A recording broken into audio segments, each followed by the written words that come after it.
Los años 60 fueron en todos los sentidos unos años turbulentos, de gran creatividad, de gran confrontación de ideas y de grandes esperanzas. Probablemente las utopías más importantes de todo el siglo XX nacieron en la década de los años 60. Fue precisamente entonces cuando Bolivia, inmediatamente después de la guerrilla del Che Guevara, entra en un periodo corto de lo que se llamó izquierda nacional y recuperación del nacionalismo revolucionario. Allí, un nombre va a marcar un gobierno, la GALF. Ese gobierno era el de Alfredo Obando Candia, la segunda nacionalización del petróleo. Una historia que va a combinar un periodo, el de Barrientos, en una óptica que podríamos hoy quizás considerar de derecha, pero estatista, luego Torres y Obando, y después el 21 de agosto y la dictadura de Banzer. Pero la marca, el conjunto de elementos de la economía y de su manejo no cambiará. A pesar de que hayan tendencias de derecha y de izquierda, en el fondo, lo que fue el sello del nacionalismo revolucionario pervivió en todo ese periodo.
Estas elocuentes imágenes de la intervención militar a las instalaciones de la Gulf Oil Company marcaron el final de la década de los años 60.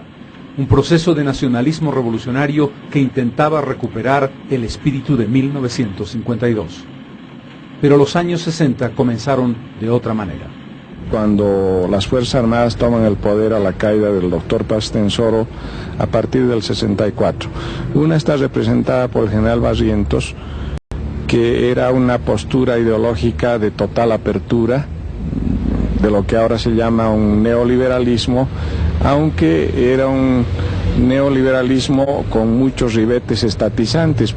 Y la otra línea era la del general Obando, que estaba más vinculada al MNR de la primera época. Era también una línea estatizante de defensa de los recursos naturales.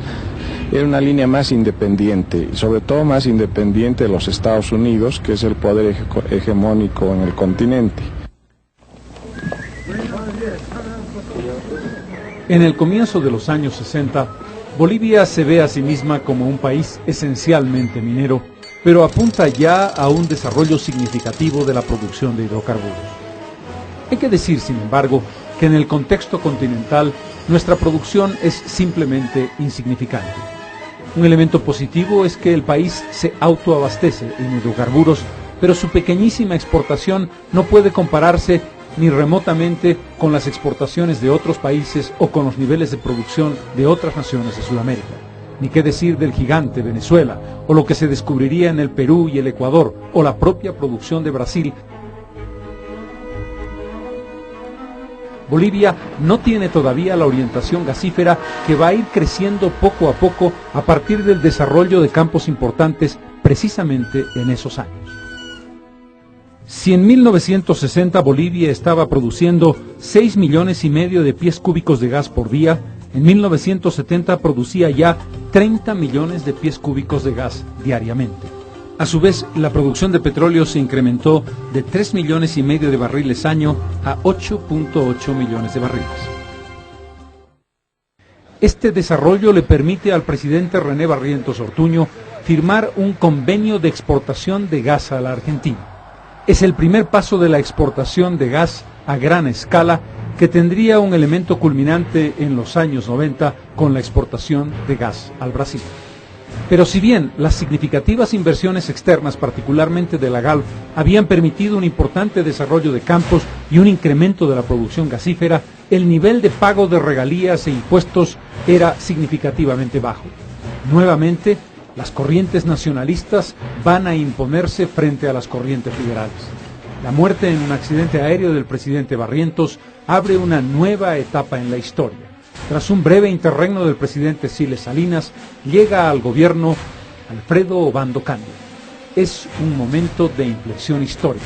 Obando Candia, con un grupo muy joven de ministros que lo acompañan, entre ellos Marcelo Quiroga Santa Cruz, toma una decisión drástica que va a justificar la esencia de su propia gestión gubernamental. Pocos días después de posesionarse como presidente, decide la nacionalización de la GALP Oil Company. Es el 17 de octubre de 1969. En la búsqueda de una línea de consecuencia y lealtad con los intereses obreros y populares. Obando representaba la recuperación de la idea del nacionalismo revolucionario que tuvo un periodo intensísimo entre el 69 y el gobierno posterior de Juan José Torres hasta el golpe del 21 de agosto de 1971. Esa idea de nacionalismo, reflejada en las fundiciones contratadas por Obando en 1966 e inauguradas por Torres, tuvo su carácter simbólico fundamental en la GALP. El reflejo de lo que entonces se consideró una epopeya lo hizo magistralmente el cineasta Antonio Eguino con un documental que hizo historia. Su nombre, Basta.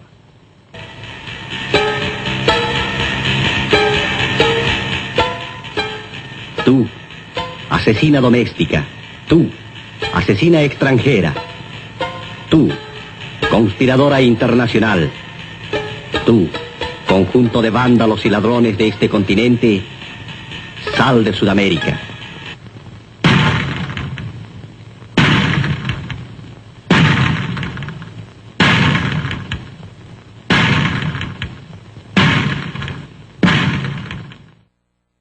Para entonces la GALP había entregado como utilidades al Estado boliviano 11 millones de dólares. En los 5 años siguientes, las utilidades por regalías para los departamentos llegaron a 48 millones. Las utilidades para el Tesoro subieron sobre los 100 millones y las utilidades netas para yacimientos también estuvieron en la misma magnitud. El golpe de Banzer cambia la dirección de las cosas, pero no cambia el concepto de estatismo que se ha impuesto en 1952 y que tardaría muchos años en cambiar. El país va a beneficiarse a lo largo de más de una década con casi 3.000 millones de dólares de ingresos directos precisamente por el gas nacionalizado. Mientras tanto, la producción de petróleo sigue incrementándose. En 1969 se están produciendo más de 40.000 barriles por día y se va a llegar a mediados de los años 70 a casi 50.000 barriles. Se genera una falsa expectativa. Se considera que Bolivia puede exportar grandes cantidades de petróleo y que va a tener buenos excedentes por ese rubro. Al final de los años 70, el mito se rompe. La producción de los campos más importantes comienza a declinar peligrosamente y se corre riesgo de no cubrir el abastecimiento interno. La gran burbuja que creó como expectativa el presidente de Yacimientos, Roberto Prada, se desinfla. Bolivia deja de exportar petróleo y la curva de consumo y de producción se cruza peligrosamente.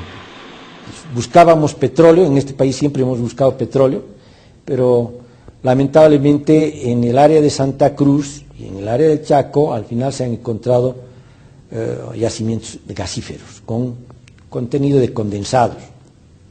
Los únicos campos que han dado petróleo en niveles no muy profundos han sido Bermejo, Toro y Tigre en el área de Bermejo, Sanandita, Camiri, el petróleo de Camiri, bastante bueno, y lo demás ha venido de la producción del gas. El presidente Banzer aprueba a poco de llegar al gobierno un nuevo Código del Petróleo en 1972. Las estrellas son los contratos de operación. Eso permite la presencia de más de una veintena de empresas extranjeras que van a entrar a trabajar en Bolivia y van a recibir un pago del 50% de la producción en especie como reconocimiento de su inversión en exploración y explotación de hidrocarburos. Es el propio Banzer el que va a recoger los frutos de años anteriores. El contrato firmado por Barrientos se convierte en realidad con la inauguración del gasoducto y la exportación de gas a la Argentina en 1972. Durante 27 años Bolivia exporta gas a la Argentina.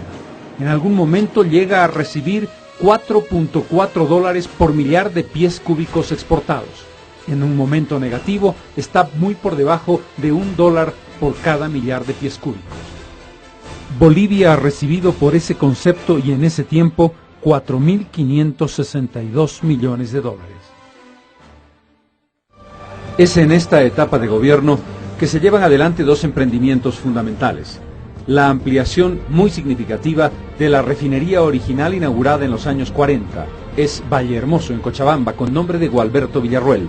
Una refinería con capacidad para refinar 25.000 barriles y la posibilidad de producir aceites derivados. También se lleva adelante la construcción de la refinería de Palmasola en Santa Cruz con capacidad de refinar 15.000 barriles. Es un salto muy significativo de avance tecnológico y de procesamiento interno del petróleo. La impronta del Estado del 52 no había terminado. Los gobiernos militares de diverso signo, izquierda y derecha, continuaron con el concepto del estatismo y tuvieron su punto más alto de euforia en la nacionalización del gas, con la que se culminó la década de los años 60.